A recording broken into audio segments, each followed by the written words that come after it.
La carta del exministro, el excanciller Álvaro Leiva Durán, en la que indicia o se indica al presidente de la República, Gustavo Petro, de drogadicto, aunque no explica qué clase de drogadicción es, porque drogadictos son todas las personas que consumen cualquier tipo de bebidas. Por ejemplo, los alcohólicos son drogadictos, los que fuman cigarrillos son drogadictos, los que fuman marihuana son drogadictos, los que inhalan cocaína son drogadictos, los que toman todos los días una pastilla para la hipertensión arterial, para la diabetes, para cualquier otra patología, son drogadictos, esos formulados, por supuesto, por médicos. Hay una cantidad de drogadicción. Yo diría que en Colombia cerca del 70% de los colombianos son drogadictos, adictos a alguna droga, o somos adictos, porque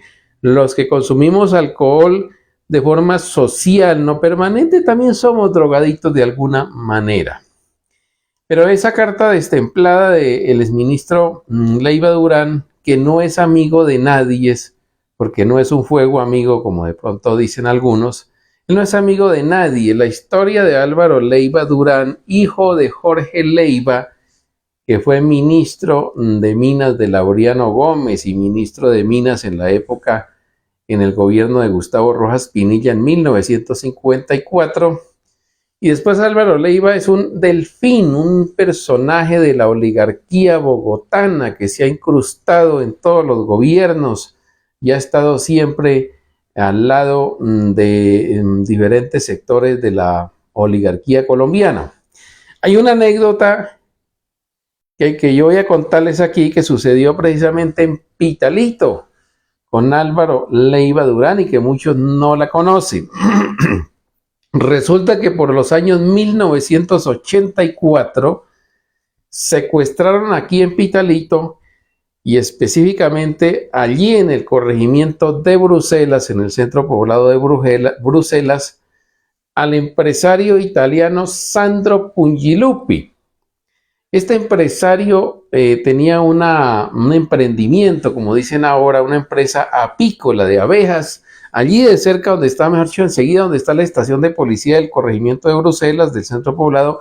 Allí inició un proyecto para poner una gran empresa de apicultura, de producción de miel de abejas. En ese tiempo, el Frente 13 de las FARC, que estaba al mando de una persona que era de aquí, de Pitalito, lo secuestraron con fines seguramente económicos. Pues resulta que Sandro Pungilupi para la época era cuñado de Álvaro Leiva Durán. Una hermana de Álvaro Leiva era casada con el señor italiano Sandro Pungilupi y entonces estaba ocupando el Ministerio de Minas y Energía en el gobierno de Belisario Betancur, que había iniciado diálogos de paz con las FARC, con el M-19, con el ELN, con el EPL, con el Quintín Lame, con todos los grupos guerrilleros que habían en ese año. El señor Álvaro Leiva Durán no vino acá a Pitalito propiamente, pero se fue para la Uribe Meta a hablar con Manuel Marulanda Vélez y le dijo: allá en Pitalito me secuestraron un cuñado, hágame el favor y me lo liberan ya sin pedirle una moneda de 50 centavos, que en ese tiempo todavía se manejaban monedas de 50 centavos. Pues fue dicho y hecho. El señor Sandro Pungilupi fue inmediatamente puesto en libertad sin necesidad de pagar dinero. Y desde allí nació una amistad, óigase bien, una amistad entre Álvaro Leiva Durán y el jefe de las FARC, Manuel Marulanda Vélez. Las romerías a la Uribe de Álvaro Leiva eran permanentes.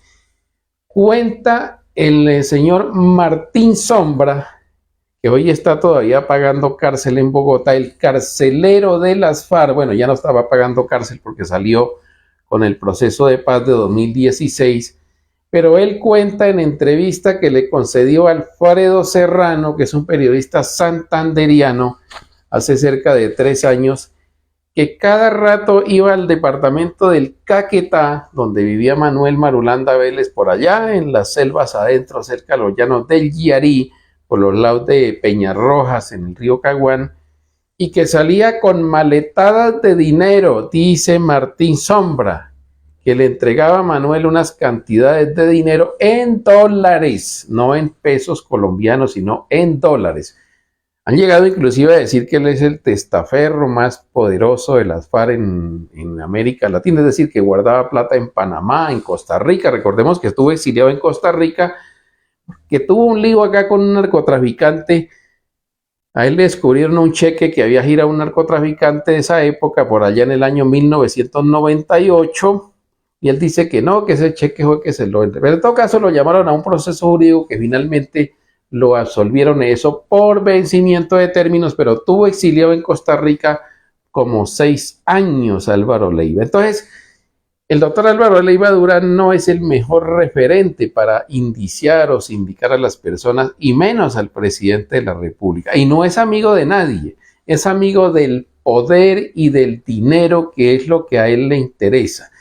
Y según lo que ha trascendido en los últimos días, como él está destituido porque la Procuraduría General de la Nación lo ordenó su destitución como canciller y le condenó a 10 años de no volver a ocupar cargos públicos, ha estado gestionando para que le nombren a un hijo de él en un alto cargo en el gobierno del presidente Petro, y este no ha accedido. Y a eso se debe a que haya comenzado a sacar cartas y cartas hablando mal del presidente Petro. Y viene otra. Está preparando otra carta que seguramente la va a publicar este fin de semana, donde dice que otra vez se perdió el presidente Petro acá en el Brasil, allí en Manaus, por ahí donde estaban celebrando el año 2023, si no estoy mal, o 24, un foro sobre el medio ambiente, y que allí también se perdió el presidente. Viene otra carta en estos días que va a publicar seguramente de aquí al domingo, la próxima semana, porque va a seguir en serie. Pero nadie le cree a Álvaro Leiva Durán, no le creen al señor, porque no es el mejor referente para estas cosas. Es desleal, es traicionero, pero además de eso, no es un hombre que no es amigo de nadie, amigo del dinero y del poder, que es lo que a él le ha interesado en toda la historia de Colombia. Para el francotirador les habló Santiago Villarreal. Hasta la próxima.